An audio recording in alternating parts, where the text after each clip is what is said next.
is vandaag open dag in Aardenburg. En waarvoor dient deze open dag? Nou, de open dag is eigenlijk een beetje tweeledig.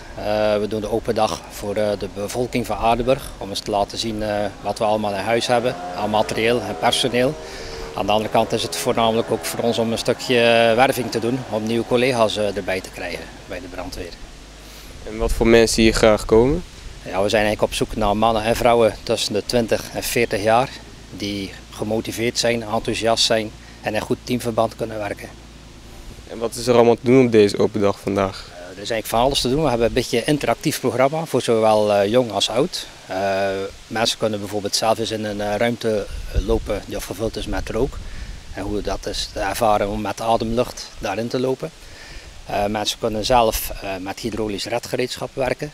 Zelf aan auto's knippen, fietsen knippen. Er zijn ook voldoende waterspelletjes voor kinderen. Een kleurwedstrijd hebben en verschillende demonstraties van alles.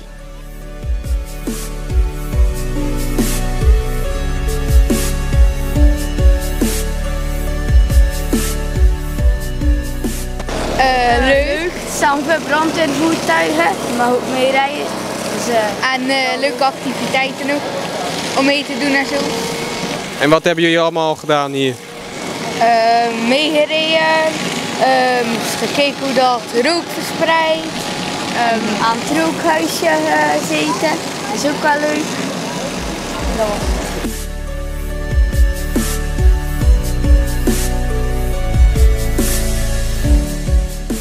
Wat legt u vandaag uit op de open dag? Ik doe voorlichting geven over brandpreventie. Brandpreventie gaat erom de mensen waarschuwen over de gevaren in de woning op het gebied van brandveiligheid. Met name de aanwezigheid van rookmelders is van levensbelang in geval van brand. Wat leg ik uit? Van waarom een rookmelder, hoe je een rookmelder moet plaatsen en wat of de mogelijke gevaren zijn op het ontstaan van brand in een woning. TV is bijvoorbeeld in brand gegaan en je ziet, boven ligt er iemand te slapen. Nou, hier hebben we het trappenhuis. Het trappenhuis op dat moment is nog redelijk rookvrij, totdat die brand wat groter wordt en op een gegeven moment de deur doorbrandt. Vervolgens zie je dat die rook zich gaat verplaatsen richting de bovenverdieping, waarop in dat geval een meisje ligt te slapen. Die gaat bedwelmd worden door koolmonoxide, omdat ze geen rookmelder in feite in de woning hebben. Hadden ze wel een rookmelder in de woning, in het trappenhuis, dan worden ze gewekt door deze rookmelder en kunnen ze nog op tijd de brandweer alarmeren in feite.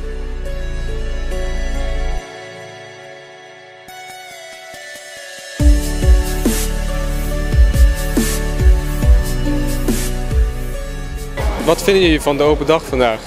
Ja, fantastisch. Ze hebben hier, de brandweer heeft hier alles uit de kast gehaald om te laten zien wat ze allemaal doen.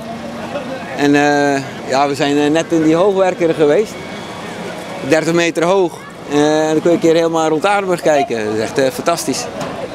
En zou jij ook brandweer willen worden? Nee.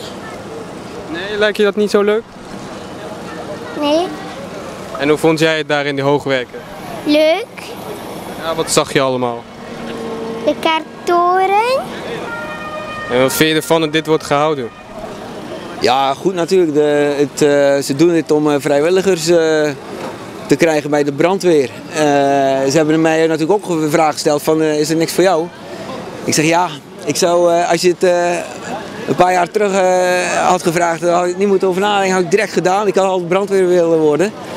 Maar ik doe nu al zoveel vrijwilligerswerk, dat gaat er gewoon niet bij. Maar het is natuurlijk een spectaculair iets, zonder meer.